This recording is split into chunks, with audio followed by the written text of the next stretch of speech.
मैं Harvir Singh, assistant professor लोक प्रशासन। आज हम निदेशालय के बारे में चर्चा करेंगे। सचिवालय स्तर पर विभाग जहाँ नीति निर्माण का कार्य करते हैं, वहीं पर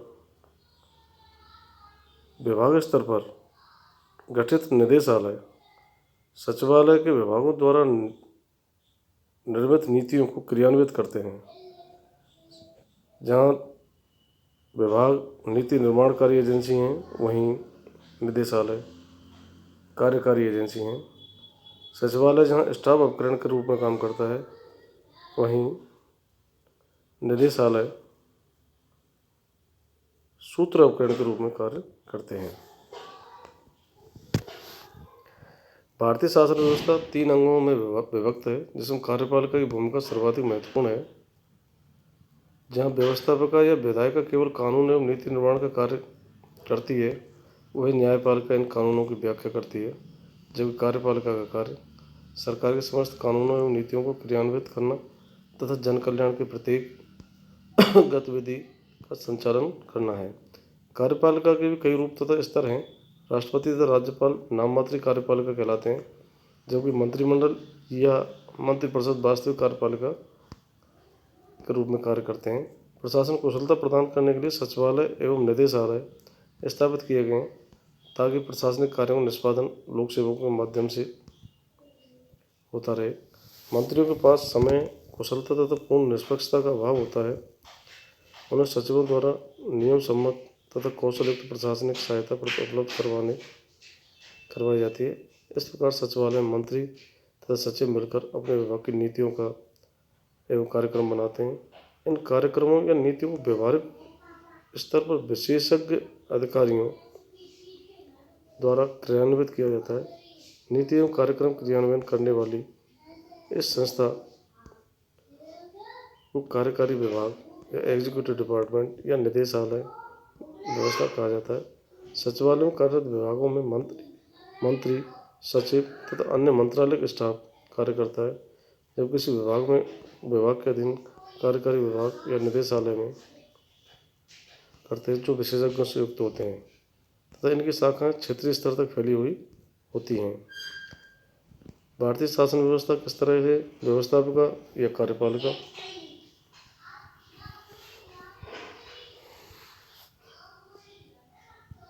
कानून बनाने कार्य करती है, कार्यपालिका कानूनों को क्रियान्वयन करती है और न्यायपालिका कानूनों की व्याख्या करती है। रूप तथा स्तर क्या है? नाममात्र कार्यपालिका राष्ट्रपति और राज्यपाल हैं। वास्तविक एवं राजनीतिक एवं अस्थिर संघीय मंत्रिपरिषद एवं राज्यों की मंत्रिपरिषद। वास्तविक किंतु प्रशासनिक तथा स्तर कर्मचारी तंत्र। इसके भी 2 रूप हैं। सचिवालय नीति एवं कार्यक्रम निर्माण सामान्यज्ञों से युक्त होता है, इसमें जर्नलिस्ट काम करते हैं, और कार्यकारी विभाग या निदेशालय नीति एवं कार्यक्रमों का क्रियान्वयन करता है, विशेषज्ञों से युक्त होता है और क्षेत्रीय कार्यालय होते हैं। निदेशालय व्यवस्था की आवश्यकता क्यों होती है? जिस प्रकार मंत्रिपरिषद को सहायता करने के लिए सचिवालय व्यवस्था कार्यरत है, उसी प्रकार सचिवालय को सहायता देने हेतु निदेशालय व्यवस्था कार्य करती है। इसके मूल में कई कारण समाहित हैं। सचिवालय में सामान्य अधिकारी IAS या RAS पदस्थापित होते हैं, जिन्हें तकनीकी विषयों का ज्ञान नहीं होता, अतः तकनीकी या विशेषज्ञता युक्त कार्य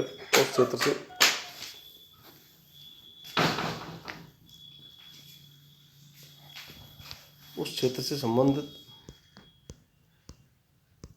अधिकारी ही कर सकते हैं, जिन्हें निदेशालय कहा जाता है। सचिवालय का कार्य मंत्री तथा सरकार से महत्वपूर्ण विषयों पर चर्चा एवं परामर्श करना होता है। ऐसी स्थिति में जनसाधारण को सेवाएं उपलब्ध कराने का कार्य कोई अधीनस्थ कार्यकारी विभाग ही कर सकता है। नंबर 3, सचिवालय के कुछ विभागों जैसे वित्त, शिक्षा, स्वास्थ्य, कृषि तथा गृह का कार्य क्षेत्र अत्यंत विस्तृत होता है। इस कार्य को मात्र सचिवालय ही संचालित नहीं कर सकता, बल्कि एक विभाग के अधीन कई कार्यकारी विभाग या संस्थाएं ही कार्यों को पूरा कर सकती हैं। सचिवालय में सामान्यज्ञ तथा निदेशालय कार्यकारी विभाग में विशेषज्ञ अधिकारियों को पृथक पृथक पदरोपण श्रृंखलाएं प्रदान की जा सकती हैं। नंबर 5, क्षेत्रीय कर्मचारी तथा आमजन की पहुंच सचिवालय तक कम हो पाती है, जबकि निदेशालय तक इसकी क्षेत्रीय शाखाओं में सरलता से पहुंचा जा सकता है। वर्तमान में वृहत से सूक्ष्मता, सामान्य से विशेषज्ञता की ओर झुकाव होने के कारण भी निदेशालयों की स्थापना होने लगी है। यह आवश्यक नहीं है कि सचिवालय के किसी विभाग के कार्यों को पूरा करने के लिए कार्यकारी विभाग के रूप में केवल निदेशालय ही स्थापित किए जाएं। कई बार कार्य की प्रकृति, क्षेत्र, गुणवत्ता तथा व्यावसायिकता को देखते हुए कार्यकारी विभाग के रूप में निगम, बोर्ड या अन्य स्वायत्तशासी संस्थाओं की भी स्थापना की जा सकती है, जैसे राजस्व मंडल, राजस्थान राज्य एवं परिवहन विभाग, निगम तथा विश्वविद्यालय क्रमशः राजस्थान राजस्व विभाग, परिवहन विभाग तथा शिक्षा विभाग के कार्यकारी विभाग या कार्यकारी संस्था हैं, जो अपने कार्यक्रम में स्वतंत्र हैं। लेकिन इस अध्याय में कार्यकारी विभाग से तात्पर्य उन निदेशालयों या कार्यकारी विभागों से है जो राज्य प्रशासन की मुख्य धारा में सम्मिलित हैं तथा सचिवालय के अधीन कार्य करते हैं। निदेशालय व्यवस्था की विशेषताएं। भारतीय प्रशासन तंत्र अनेक प्रकार की संस्थाओं एवं संगठनों से युक्त एक उलझी हुई व्यवस्था है। इसमें संघीय, प्रांतीय तथा क्षेत्रीय स्तर पर नाना प्रकार की विशेषताएं होती हैं। राजस्थान में निदेशालय व्यवस्था की निम्नलिखित विशेषताएं कही जा सकती हैं। जिस प्रकार सचिवालय सचिवों का घर है, उसी प्रकार निदेशालय निदेशकों का घर होता है। निदेशालय में विशेषज्ञ अधिकारी पदस्थापित होते हैं। उदाहरण स्वरूप कॉलेज शिक्षा निदेशालय में व्याख्याता, चिकित्सा एवं स्वास्थ्य विभाग में निदेशालय में चिकित्सक तथा कृषि निदेशालय में कृषि अधिकारी पदोन्नत होकर आते हैं। कतिपय विभागों के अधिकारी सामान्य के होते हैं। निदेशालय का कार्य विशिष्ट प्रकार की गतिविधियों संचालित करना होता है, जो उस विभाग के कार्यक्रम से संबंधित तथा सचिवालय द्वारा निरूपित होती है। अधिकांश निदेशालयों का प्रमुख अधिकारी निदेशालय कहलाता है, किंतु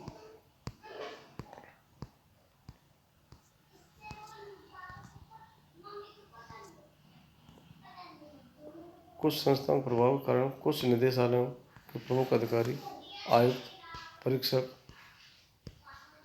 निदेशक, मुख्य अभियंता तथा महानिदेशक इत्यादि पदनामों से भी जाने जाते हैं। निदेशालय मुख्यालय राज्य की राजधानी या किसी प्रमुख शहर में होता है। अधिकांश निदेशालयों के क्षेत्रीय तथा जिला कार्यालय भी होते हैं, जहाँ संयुक्त निदेशक, उप निदेशक या जिलाधिकारी पदस्थापित होते हैं। प्रत्येक निदेशालय या सचिवालय में एक नियंत्रण विभाग होता है, जहाँ से मंत्री एवं सचिव निदेशालय को निर्देश जारी करते हैं। यह आवश्यक नहीं है कि निदेशालय के नाम परस्पर एक जैसे हों। निदेशालयों के निदेशक विभागाध्यक्ष के नाम से जाने जाते हैं, न कि सचिवालय का सचिव।